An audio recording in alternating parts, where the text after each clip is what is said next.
Hello everyone. आज के इस वीडियो में हम चैप्टर 2 दोहे पार्ट 1 के बारे में बात करेंगे।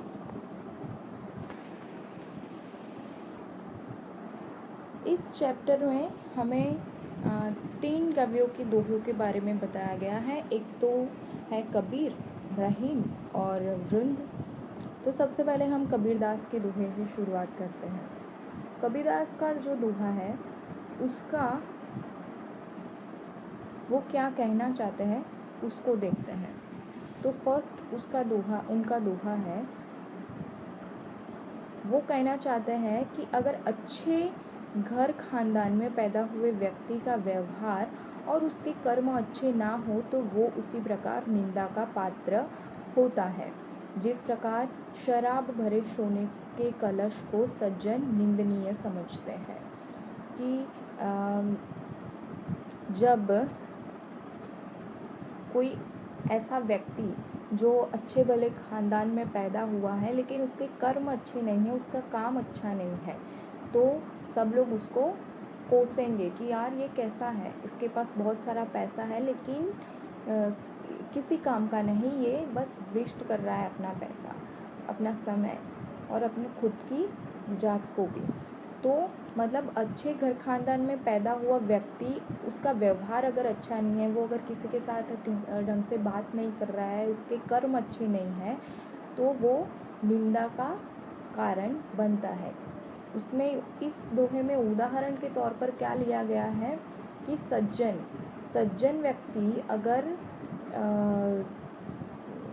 सज्जन व्यक्ति जो है वो शराब भरे सोने के कलश को निंदनीय समझते हैं।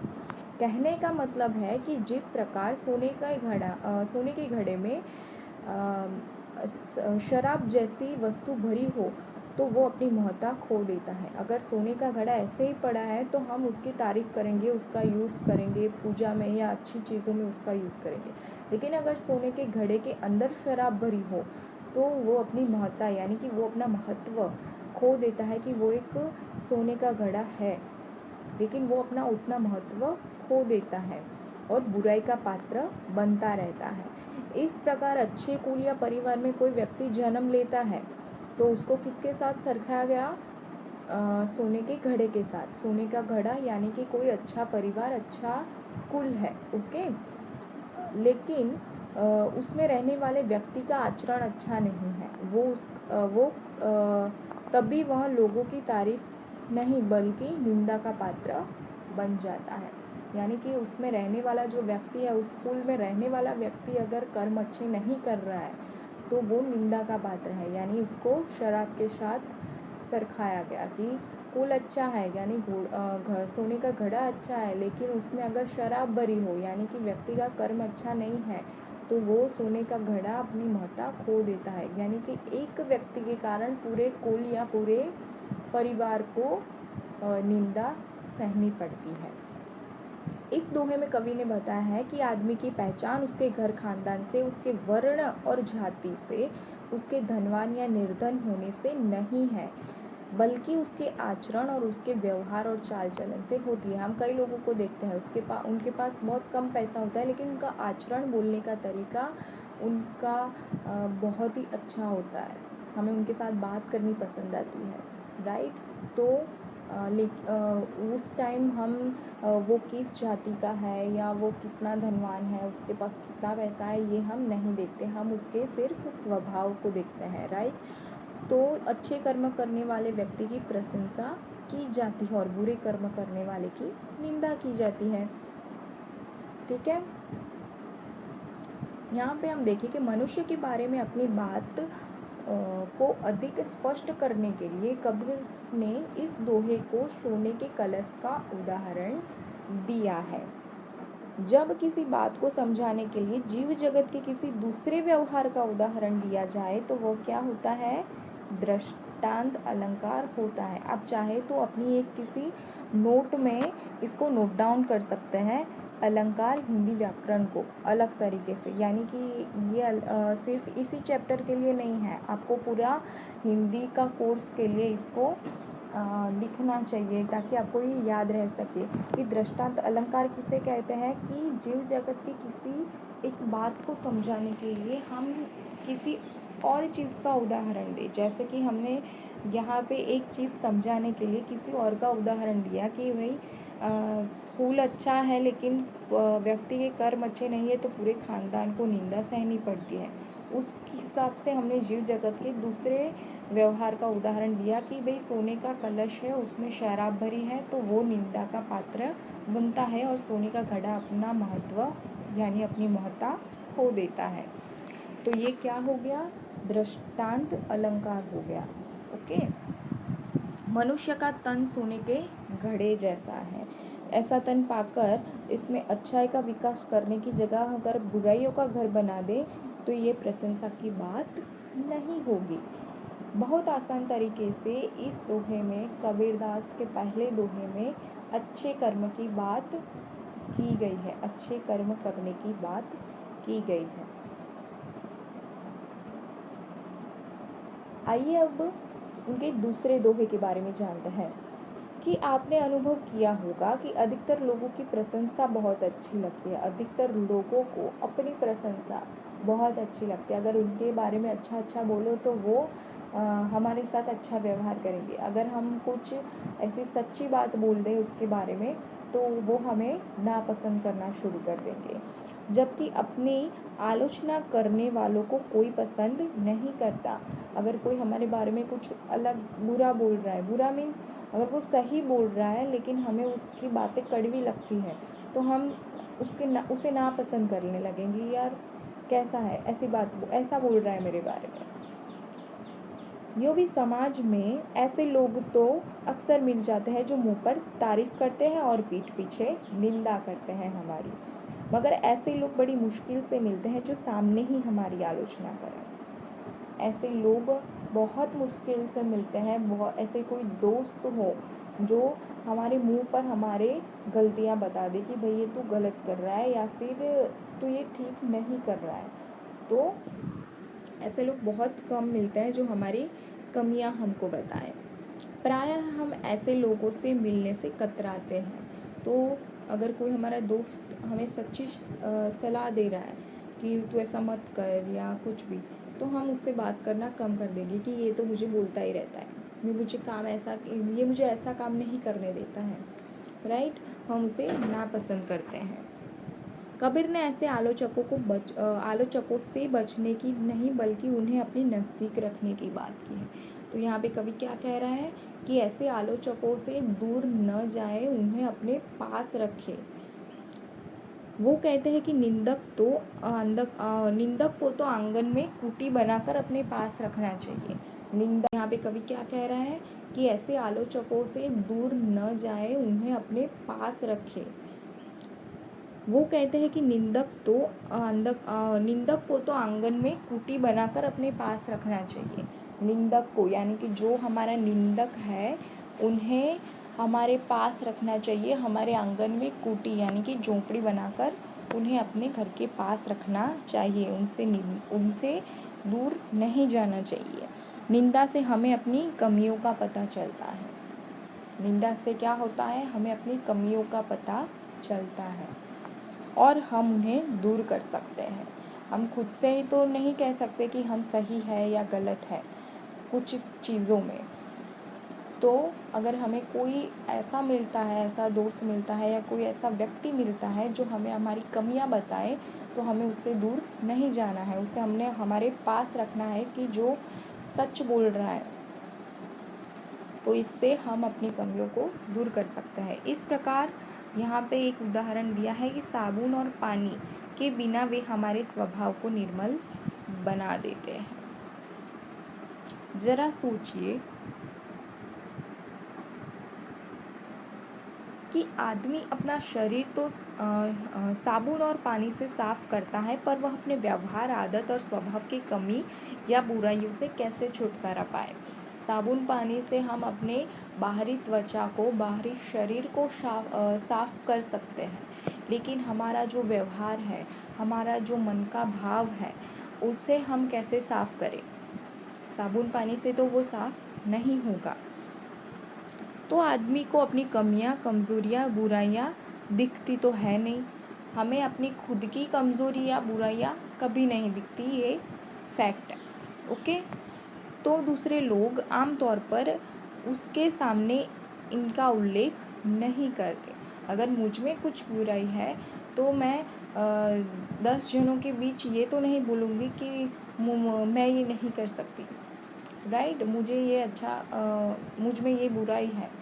हम चाहेंगे कि हम कुछ ऐसा बोले कि लोगों का सामने वाले पर प्रभाव पड़े, राइट। तो जिनसे हमें पता चलता है कि हम में कहाँ और क्या कमी है। ओके, अगर सब लोग तारीफ़ ही करते रहेंगे हमारी, तो हमें कैसे पता चलेगा कि हम में कहाँ कमी है, कहाँ बुराई है हम में।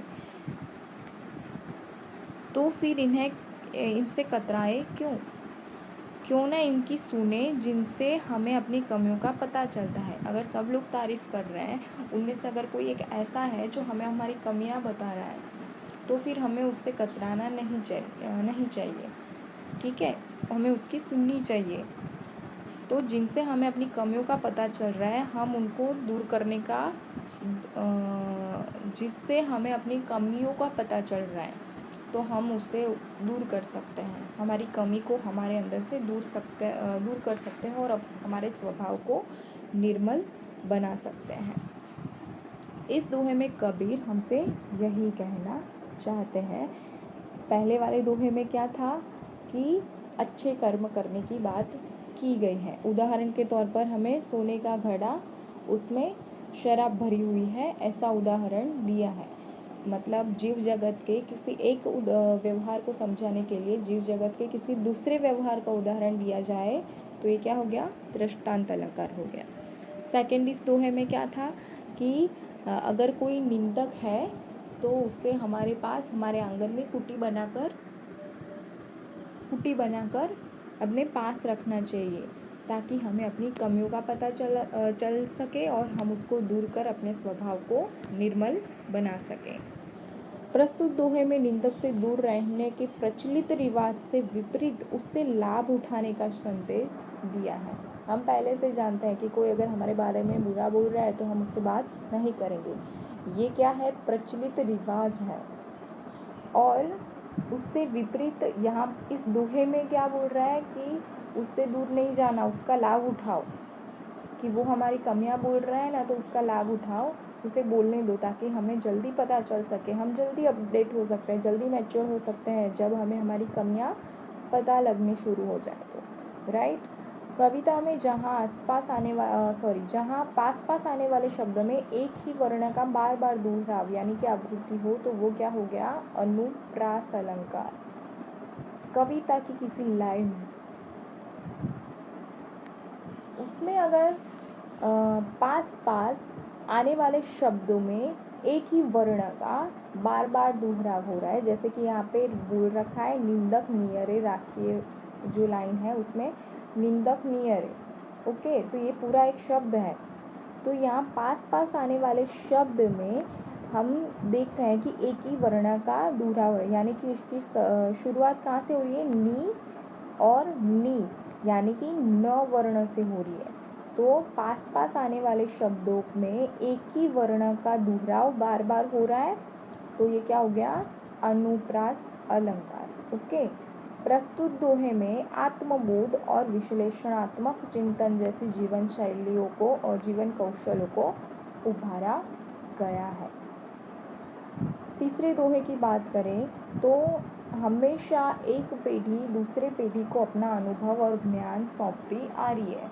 हमें पता है, हम बोलते हैं कि मेरे दादा ऐसा बोलते थे कि उनके ज़माने में ऐसा था, मेरे पापा ऐसा बोलते हैं कि उनके ज़माने में ऐसा था, राइट। तो ये क्या हो गया कि एक पीढ़ी अपनी दूसरी पीढ़ी को, वो पीढ़ी अपनी आने वाली पीढ़ी को ऐसे ही अपने अनुभव और ज्ञान को सौंपती आ रही है।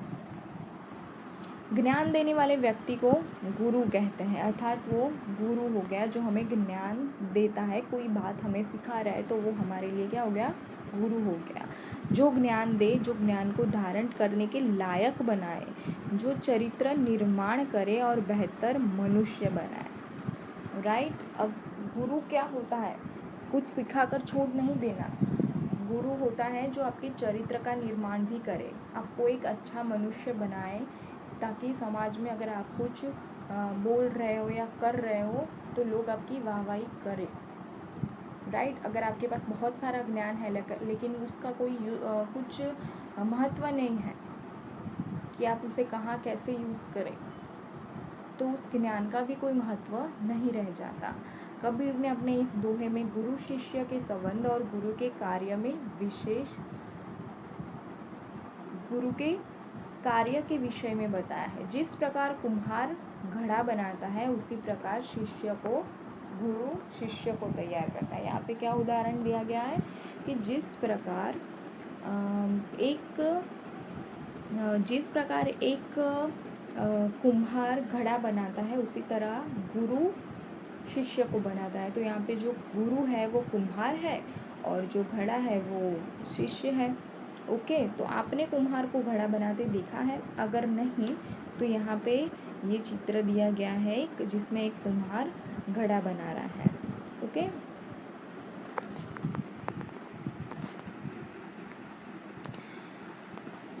तो वह कि जिस प्रकार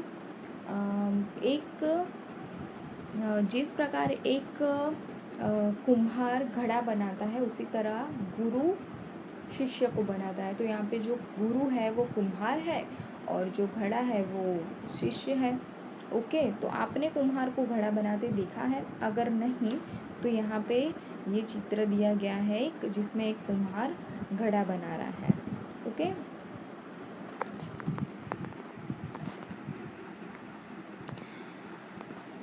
तो वह चाक पर गिल्ली मिट्टी रखता है और चाक को घुमाता है। ओके, वो क्या करेगा, इसको क्या बोलते हैं, ये जो राउंड है उसको चाक बोलता है। तो उस पे वो गिल्ली मिट्टी रखेगा और फिर चाक को घुमाएगा। बीच बीच में हाथ से मिट्टी के उस लौंदे को आकृति भी देता जाता है। जैसे जैसे यह आकृति स्पष्ट होती है और उसका आकार बढ़ता है वैसे वैसे उसे संभालने के लिए विशेष प्रयत्न करना पड़ता है, वरना आकृति बिगड़ सकती है। अभी यहाँ पर ऐसा ले लो कि माता पिता भी हमारे गुरु समान ही है, राइट। तो वो उनसे भी हमें बहुत कुछ सीखने को मिलता है। तो हम समझ लो कि माता पिता जो है हमारे, वो हमारे कुम्हार है और हम उनके शिष्य यानी कि हम घड़ा है, ठीक है। तो जैसे हम जब छोटे थे तब हमें धीरे धीरे लाड प्यार से धीरे धीरे संभाल कर सारी बातें सिखाई जाती है, और बड़े होने पर भी वो हमारी उतनी ही चिंता करते हैं कि कहीं हम किसी गलत वे में या गलत रास्ते पे ना चढ़ जाए।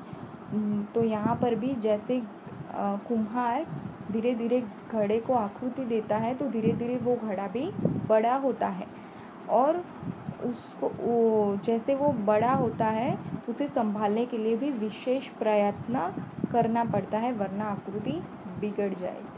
आप समझ रहे होंगे मैं क्या बोलना चाहती हूँ कि घड़ा बन चुकने पर वहाँ उसे चाक से उतारता है और घुमा घुमा कर उसकी कमियों को परखता है। जब घड़ा बन जाता है तो वो घुमा घुमा कर घड़े को देखता है कि कहीं पर छेद नहीं रह गया, वरना पानी निकल सकता है या कुछ भी घड़ा बिगड़ सकता है। तो अक्सर कहीं कहीं मिट्टी के बीच में हवा आ जाने से छेद रह जाते हैं। वह उन्हें देखता है और ढूंढ ढूंढ कर निकालता है और उन्हें दूर करता है और घड़े को एकदम परफेक्ट बना देता है।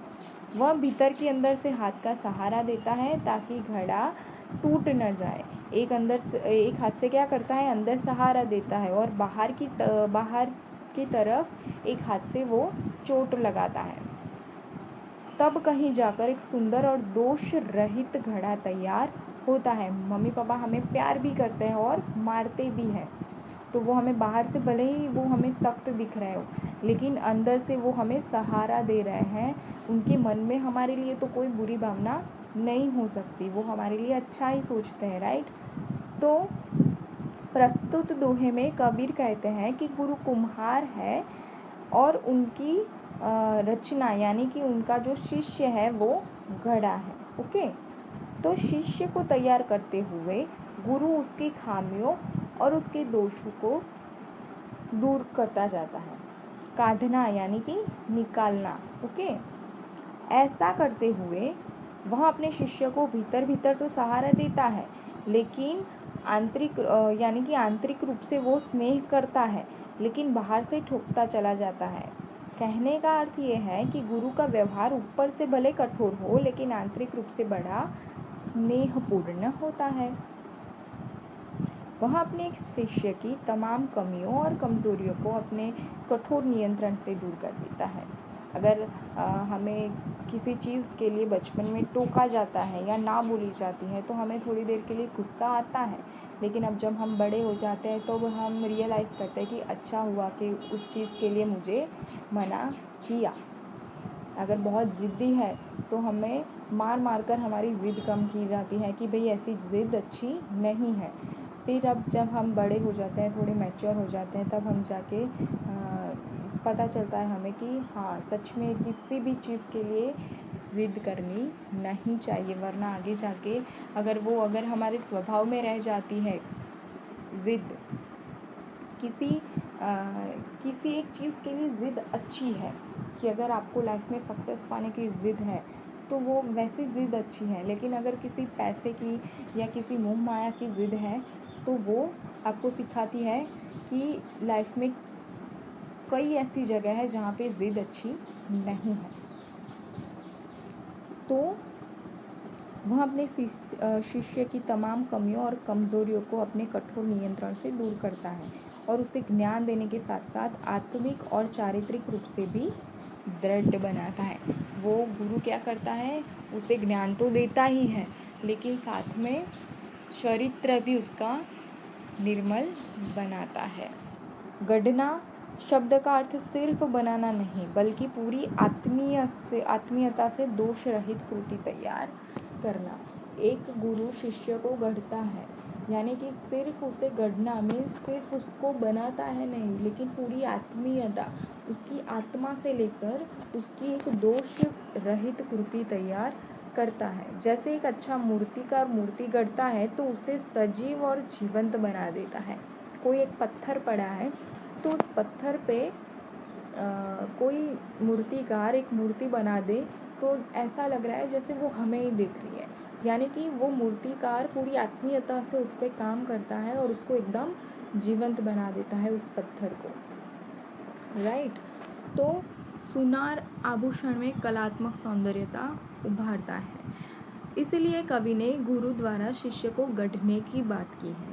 अच्छा गुरु शिष्य को पूरा ज्ञान नहीं देता, बल्कि उसे समाज और दुनिया के लिए भी एक बेहतर इंसान के रूप में तैयार करता है। पूरा ज्ञान क्या होता है, मीन्स सिर्फ बुक्स पढ़ा दी और हो गया, ऐसा नहीं। गुरु वो है जो आपको समाज के बारे में भी सिखाए। अगर मीन्स अगर आपके पास बहुत सारा ज्ञान है, आपको बहुत कुछ आता है, लेकिन समाज के रीति रिवाज या 2-4 लोगों के बीच कैसे बात करनी चाहिए, कैसे खड़े रहना चाहिए, कैसे उनको रिस्पेक्ट देनी चाहिए, वो अगर आपको पता ही नहीं तो ये क्या हो गया, आपका कोरा ज्ञान हो गया। तो गुरु क्या करता है कि वो सिर्फ कोरा ज्ञान नहीं देता, बल्कि समाज और दुनिया के लिए बेहतर इंसान बनाता है। अगर 5-6 जन खड़े हैं तो आपको बोलने का, या हम देखते हैं ना कुछ लोगों को कि वो बिल्कुल भी रिस्पेक्ट नहीं करते सामने वाले की, उनके बोलने का ढंग हमें बिल्कुल पसंद नहीं आता, राइट। अगर कोई कोई बड़ा है हमारे ग्रुप में खड़ा है तो उससे रिस्पेक्ट से बात करनी चाहिए, कैसे खड़े रहना चाहिए, कैसे हाथ होने चाहिए, बोलते समय कैसा करना चाहिए, कैसा बोलना चाहिए। कोई ऐसी बात नहीं बोलनी कि किसी सामने वाले को दुख पहुंच जाए, राइट। तो ये सब क्या है, एक मैच्योरिटी है, एक बेहतर इंसान बनने की कोशिश करवाता है गुरु। यहाँ ज्ञानवान बनाने के साथ साथ चरित्रवान बनाने का भी संकेत है। Okay, thank you, bye bye. Maturity है, एक बेहतर इंसान बनने की कोशिश करवाता है गुरु। यहाँ ज्ञानवान बनाने के साथ साथ चरित्रवान बनाने का भी संकेत है। ओके, जैसे घड़े में अगर नन्हे नन्हे छेद रह जाए तो उससे पानी सिरेगा और उसकी उपयोगिता कम या समाप्त हो जाएगी। वैसे ही ज्ञान का आचरण या व्यवहार पर खरा न उतरेगा तो उसकी सामाजिक उपयोगिता नहीं रहेगी। अगर आपके पास बहुत सारा ज्ञान है लेकिन आप व्यवहार पर खरे नहीं उतर रहे हैं, आपको समझ में नहीं है, आपको पता ही नहीं है कि आपको कैसे बात करनी है लोगों से, भले ही आपके साथ आपके सब्जेक्ट के रिलेटेड, चलो मान लो आपके सब्जेक्ट के रिलेटेड आपके पास बहुत सारा ज्ञान है, ठीक है, लेकिन मुझे मेरी बात कर लो चलो कि मुझ में मेरी फील्ड से रिलेटेड बहुत सारा ज्ञान है, लेकिन 4-5 लोगों के बीच खड़ी हूँ लेकिन मुझे पता ही नहीं चल रहा है कैसे बात करनी है, राइट। तो ये क्या हो गया, तो मेरी कोई बात ढंग से सुनने वाला ही नहीं है, राइट। अगर मेरी बात पे कोई ध्यान ही नहीं देगा, अगर मैं कुछ बोल रही हूँ तो अगर किसी ग्रुप में हम खड़े हैं तो हमें कैसे बात करनी है, कैसे व्यवहार करना है, वो हमारे पर्सनालिटी को मैच्योर करने की बात है, ओके। तो यहाँ पे इन शॉर्ट ज्ञानवान के साथ साथ चरित्रवान बनने का संकेत है। कबीर ने इस दोहे में कुम्हार और घड़े के माध्यम से गुरु शिष्य के संबंध को आसानी से समझाया ही है। ज्ञान की सामाजिक उपयोगिता यानी व्यवहार की कसौटी पर ज्ञान के खरे उतरने पर भी बल दिया है। कबीर ने अपने काव्य में गुरु को अत्यधिक महत्व दिया है। गुरु की महिमा को व्यक्त करने वाला यह दोहा आपने पढ़ा या सुना होगा, जिसमें गुरु को ईश्वर से अधिक महत्व दिया है कि गुरु गोविंद दो खड़े काके लागू पाए, बलहारी गुरु आपने गोविंद दियो बताए। यानी कि गुरु भी खड़े हैं और एक तरफ मेरे गोविंद यानी कि मेरे भगवान भी खड़े हैं, तो मैं सर्वप्रथम किसे नमन करूं। तो यहाँ पर इस दोहे में क्या बोल रहे हैं कि दोनों खड़े हैं फिर भी भगवान से ज़्यादा गुरु को महत्व दिया गया है।